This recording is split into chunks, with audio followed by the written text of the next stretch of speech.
मुझे लगता है कंपैरिजन आपका आपसे नहीं होना चाहिए कि आप कहां से आए लाइफ में, आपके क्या एक्सपीरियंसेस रहे हैं। आपको मतलब मुझे क्या पता कि आपने कहां से शुरुआत की और आपने कितनी ऐसी की तैसी कराई अपनी जिंदगी में, ये तो आप ही को पता है ना। तो आप वहां से कितना आगे आए हैं ये आपको देखना चाहिए। मुझे पता है मतलब मैंने क्या किया है बचपन से, मैं कितनी मेहनत थी और किस तरह के सर्कमस्टेंसेस थे और अलग अलग एक्सपीरियंसेस रहे हैं। तो ये मैं दुनिया से क्यों कंपेयर कराऊं खुद को, या मैं क्यों खुद को कंपेयर करूं किसी और से। मतलब ये तो ये बहुत बड़ी समस्या है, स्पेशली रिश्तेदार जो कि 2 दिन में बदलते हैं। मतलब आज आप अच्छा कर रहे हो तो आपकी तरफ हो जाएंगे, कल आप बुरा करोगे या कर रहे थे तो वो कुछ और कहेंगे। तो लोग चेंज होते रहते हैं, कोई कुछ भी पक्का है ही नहीं। तो कंपैरिजन करना है तो खुद की लर्निंग और खुद की अंडरस्टैंडिंग को बढ़ाने पे खुद से ही करना चाहिए कि यार देखो जब मैं कितना बेवकूफ था, अभी मेरी समझ कितनी बेहतर हो रही है। हंसो अपने ऊपर ही 4 चीजें देख करके कि पहले से बेहतर हुआ हूं। तो खुद से करो ना, खुद की टाइमलाइन में खुद की एक टाइमलाइन बनाओ ना कि ये 2004 था जब मुझे लगता था कि ये चीज बहुत बड़ी चीज होती है या कुछ भी इस तरीके का, या मुझे इस चीज से भी हर्ट हुआ था, मैंने यहाँ ऐसी पब्लिक स्पीकिंग में अपनी बेइज्जती करा ली थी।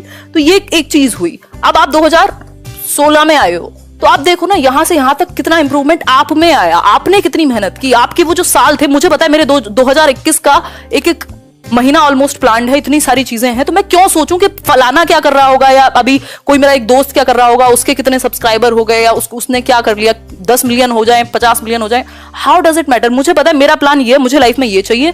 हर किसी को एक प्लान बनाना चाहिए। हम इस चीज पे फोकस नहीं करते, बस फालतू चीजों पे फोकस है हमारा कि भाई मेरी लाइफ ये है, अभी मेरी मान लो एज 23 है, मुझे 30 तक ये मेरे कुछ गोल्स हैं और मुझे एक पीसफुल लाइफ चाहिए। तो उसके लिए चाहे एक नौकरी की तैयारी करनी हो सकती है, अगर वो होती है अपना बेस्ट देने के बाद, यदि नहीं होती है तो मैं दूसरा प्लान भी अपनाऊंगा। तो आपके पास अपनी लाइफ का प्लान होना चाहिए, बजाय कि आप 70 लोगों को कंपैरिजन करें। या फिर ये बात जेलेसी की, मतलब जेलेसी क्यों? इंडिविजुअल डिफरेंसेस तो फिर आपने खत्म कर दिया। अगर सबके पास सेम अपॉर्चुनिटी होगी, सबका दिमाग सेम सिचुएशन में सेम तरीके से चलेगा, तो फिर तो सब रोबोट्स हो जाएंगे। तो मुझे लगता है कि नहीं करनी चाहिए। और एक और चीज है, अगर कोई भी कुछ भी कर रहा है जिससे आपको जेलेसी हो रही है, तो आपको एक चीज जरूर एक्सेप्ट करनी पड़ेगी कि वो कुछ तो अच्छा कर रहा होगा, कोई तो एक चीज होगी जो उसे वो करने दे रही है जो जहां वो है आज, उसके पीछे कोई तो रीजन होगा। टोटल तो लक भी नहीं होता, टोटल तो कुछ भी नहीं होता।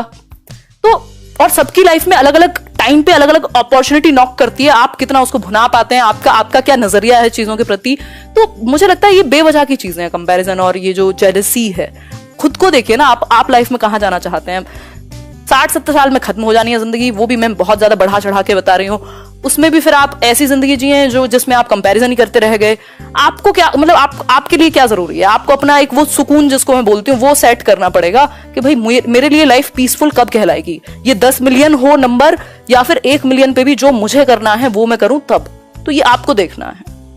लोगों का क्या है, हर तरह के लोग मिलते हैं, लोग मतलब यू शुड डिसाइड। और फिर ऐसे ही लोगों से आप इंटरेक्ट करते हो, ऐसे ये तो आपकी चॉइस है ना। अगर आप उन्हीं लोगों में जाके बैठोगे जहां कंपैरिजन ही होते रहते हैं तो फिर तो दुखी तो रहोगे। तो आपको देखना है आपका ग्रुप कौन सा होना चाहिए, वो 5 लोग कौन होने चाहिए जिनसे आप प्रभावित हो और आपसे जो प्रभावित हो।